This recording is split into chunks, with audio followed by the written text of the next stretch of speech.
మీ మోకాల నొప్పులకు ఎటువంటి సర్జరీ లేకుండా ఎపియాన్ పెయిన్ క్లినిక్ అందిస్తున్న అత్యాధునిక చికిత్స. భగవద్గీత ఎంతోమందికి జ్ఞానజ్యోతులు వెలిగించడంతో పాటు జీవితంలో ఆనందాన్ని ఇవ్వడంతో పాటు విజయాన్ని కలిగించడంతో పాటు చాలామంది కష్టాల నుంచి కూడా బయటపడేసింది కదా. ఇప్పుడు మనం నిజంగా కష్టం వస్తుంది, కష్టాన్ని ఎలా తీసుకోవాలో భగవద్గీత చెప్తుంది.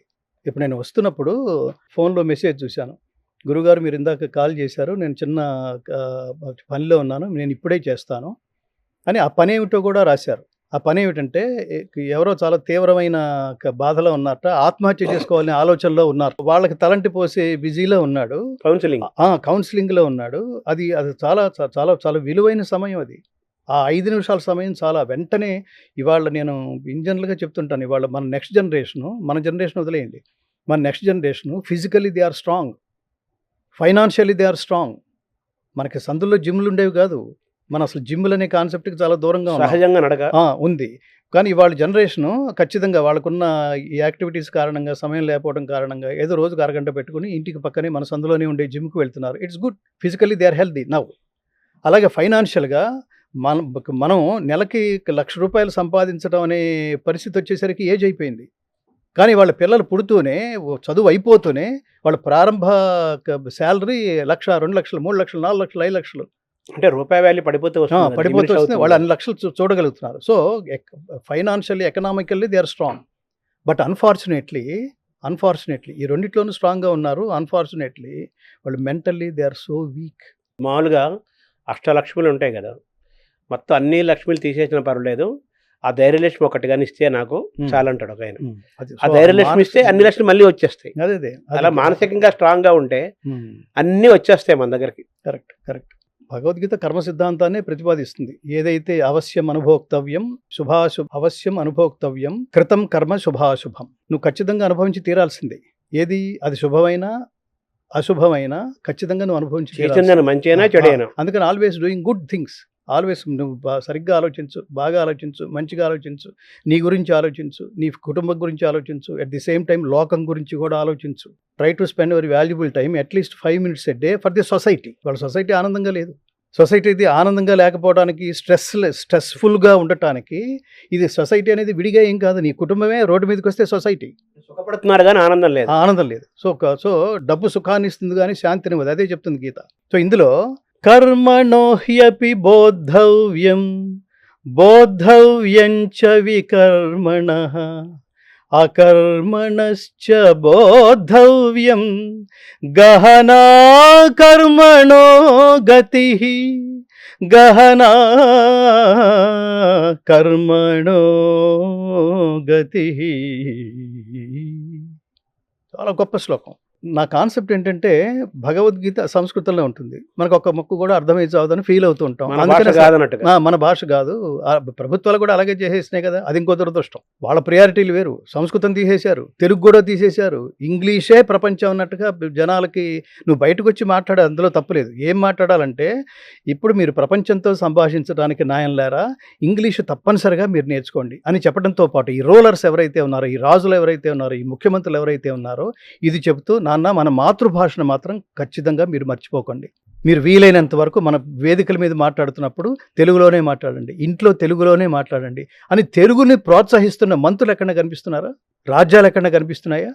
ఇంకా దురదృష్టం, నాకు చాలా వేదికల మీద ఉన్నప్పుడు, ఈ సోషల్ మీడియా చూస్తున్నప్పుడు నాకు చాలా, నేను తెలుగు రాష్ట్రంలో పుట్టానా, ఇక్కడ పుట్టినందుకు నాకు నేనే చేదరించుకుంటూ, ఇంత అసహ్యకరమైన రాష్ట్రంలో పుట్టామా, వీళ్ళకి అసలు జాతి లేదు, భాష లేదు, నేల మీద గౌరవం లేదు అనిపిస్తుంటుంది. ఎప్పుడు అంటే, వీళ్ళు అసెంబ్లీకి వచ్చి, జాగ్రత్తగా వినండి, అసెంబ్లీకి వచ్చి చాలామంది తెలుగులో ప్రమాణం చేస్తారు, అది కూడా నత్తినెత్తిగా కూడా బలుకుంటూ. ఎంత దురదృష్టం అండి.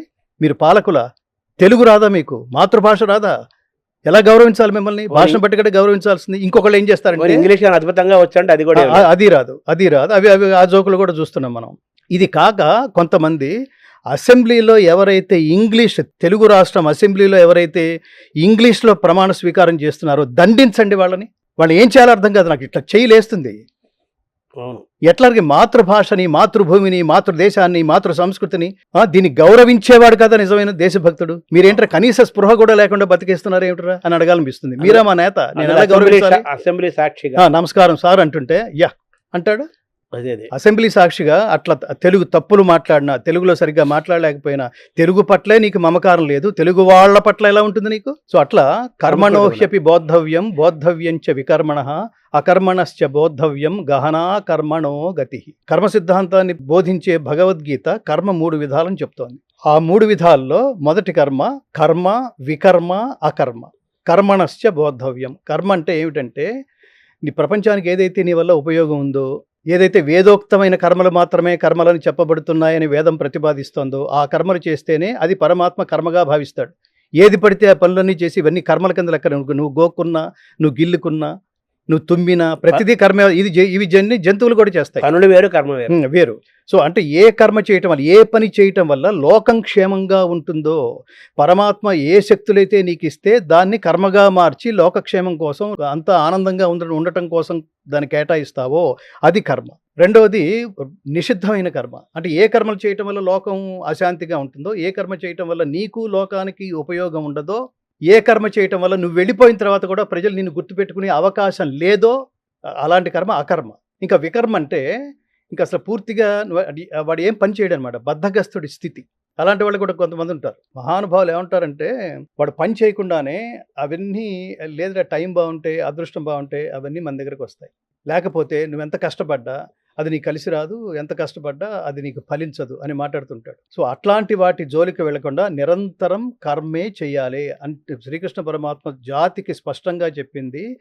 నాకు ఈ ఈ త్రిషులోకేషు కించన అంటాడు. ఈ 3 లోకాల్లో నేను పొందదగింది కానీ పొందవలసింది కానీ నాకేది లేదు.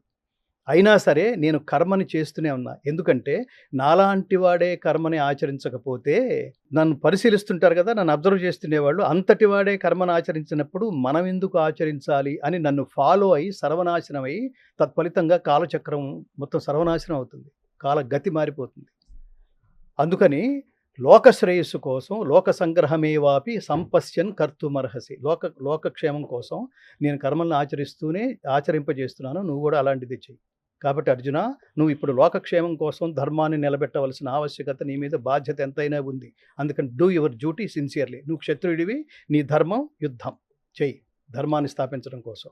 ఇక్కడ వాళ్ళకి వీళ్ళకి మధ్య అక్కడ నిలబడి తండ్రులు, తాతలు, గురువులు, మేనవాళ్ళు, సోదరులు, మనవాళ్ళు, మిత్రులు, సన్నిహితులు, శ్రేయోభిలాషులు, హితైషులు ఇన్ని డిజిగ్నేషన్స్ ఇస్తావా? వాళ్ళందరి డిజిగ్నేషన్ వనుకుని డిజిగ్నేషన్ కాదు. యుద్ధరంగంలోకి వచ్చిన తర్వాత వాళ్ళందరి డిజిగ్నేషన్ ఒకటే. ఆ డిజిగ్నేషన్ ఏమిటంటే వాళ్ళు సైనికులు, అంతే. ఇది జరుగుతున్నది యుద్ధం. ఈ ఇద్దరు డిజిగ్నేషన్ పేరు వాడికి వీడు, వీడికి వాడు శత్రువులు. ప్రతిపక్షం అంటాం చూడండి. ఇక్కడ స్వపక్షం, ప్రతిపక్షం, ఇంతే తప్ప ఇక్కడ పేర్లేం లేవు. వృత్తి ధర్మం నిర్వర్తించాలి, అంతే, నిర్వర్తించాలని చెప్పాడు. అది అందుకని మనం చాలా మంచి శ్లోకాన్ని గుర్తు చేసుకున్నందుకు ఆనందంగా ఉంది. కర్మ, వికర్మ, అకర్మ. కర్మ చేయకుండా ఉండటం.